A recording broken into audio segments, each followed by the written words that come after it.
Hey guys, welcome to Surf and Show. I'm Noel Salas, and today's surfboard review is on the Mini Ghost by Pyzel surfboards. And I've got two boards. I've got a stock 5.4. This is a squash tail. It's EPS epoxy with 5 fin boxes coming in at 25.8 liters. And then I have a custom 5.5 Roundtail with 3 boxes coming in at 26 liters. This is a PU poly. I'm 5'9", 165 pounds. This is gonna be fun. Sit back, get your favorite drink, enjoy the show. Now, back in 2018, I reviewed the Ghost, and it was a favorite of mine as a high-performance shortboard. I even like it as a mini step-up. I just never got to ride it very much. It needs a legitimate wave for it to be in its element. So when I heard that Pyzel was coming out with the Mini Ghost, I was stoked. Take what I love about the Ghost and put it in a shorter, thicker package. I'm gonna ride the Mini Ghost way more often. My Ghost was 5'9" in length. So surfing it in smaller waves, it just didn't fit top to bottom in that quick transition to give me the performance I was looking for. Things that I loved about the Ghost that I'm experiencing here is that it has that low entry rocker. So it's a great paddler. It carries good glide and it has that quick get up and go speed. The other thing I like about the Mini Ghost and the Ghost is that its wide point's a little forward from center, and there's a lot of foam forward here. And what I experienced about both models is that they have a generous sweet spot under the front foot, making it easy to surf, and it's nice and stable. Now, how could John take the 5'9" Ghost and compact it and get similar volume in a shorter package? And that's where we come into the changes on the Mini Ghost. It has a flat deck.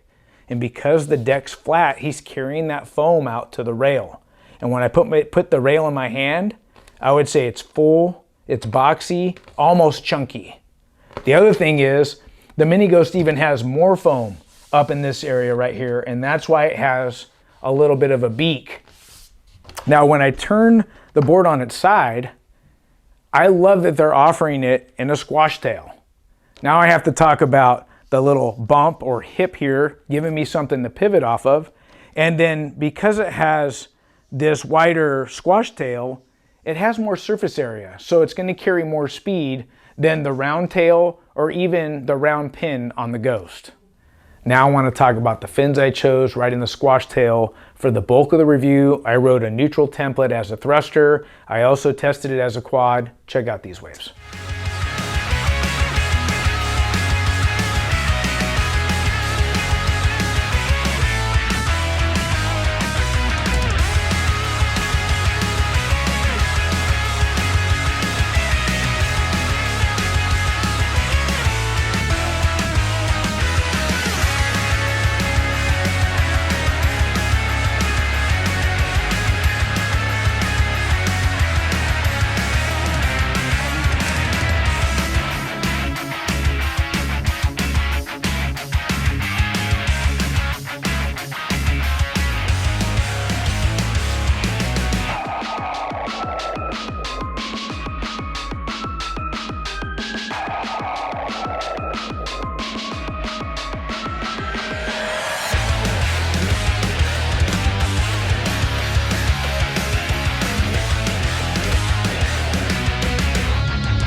Now that we've seen a few waves, we started at BSR Surf Resort on the squash tail. I really like that wave. It reminds me of a punchy, hollow little beach break.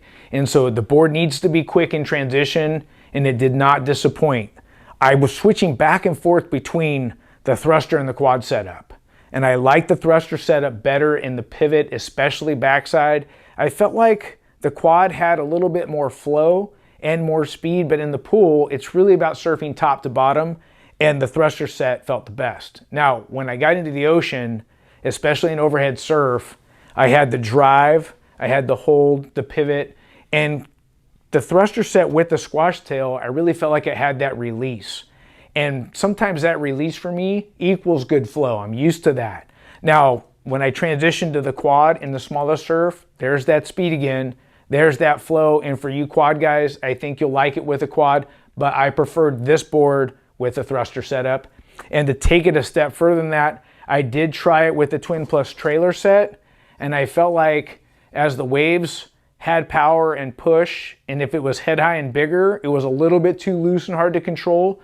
So for you guys that like to run a Twin Plus trailer, maybe head high and below, and guys that ride a lot more foam than I do, and your boards aren't as sensitive, I think you'll like the Twin Plus trailer in smaller surf. Now for the bulk of the testing on the Roundtail, I rode the rake template, then I switched to the pivot set. Check out these clips.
Now that we've seen a few waves, riding the Roundtail and overhead surf, I felt like the board had great hold. Now, when I talk about the rails being full or boxy or chunky, I think we're all thinking, is it gonna hold when the waves get overhead?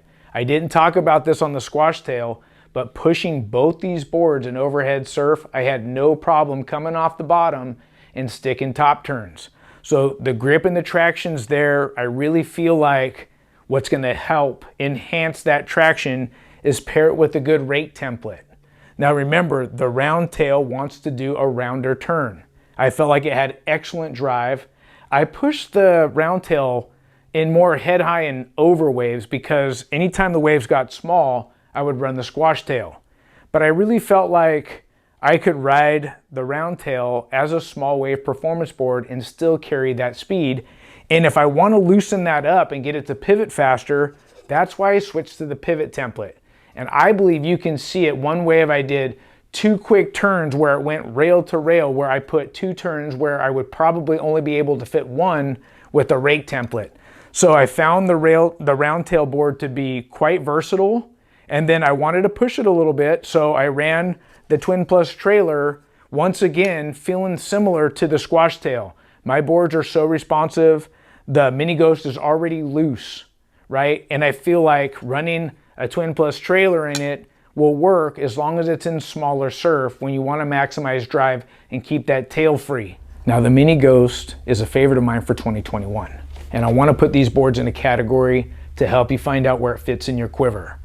On the squash tail, I'm calling it a small wave performance board. Now it will grovel. I believe that because it has the wider squash tail, it's got more surface area and it's going to carry more speed down the line with less effort compared to the Roundtail. It's also going to pivot faster because of the tail shape and because of the hip, and then I also feel like it's going to give you more release compared to the Roundtail. So for those of you guys that are looking to progress your small wave surfing game, the squash tail is excellent. Now how does it compare in groveling compared to the Gremlin or the Astropop?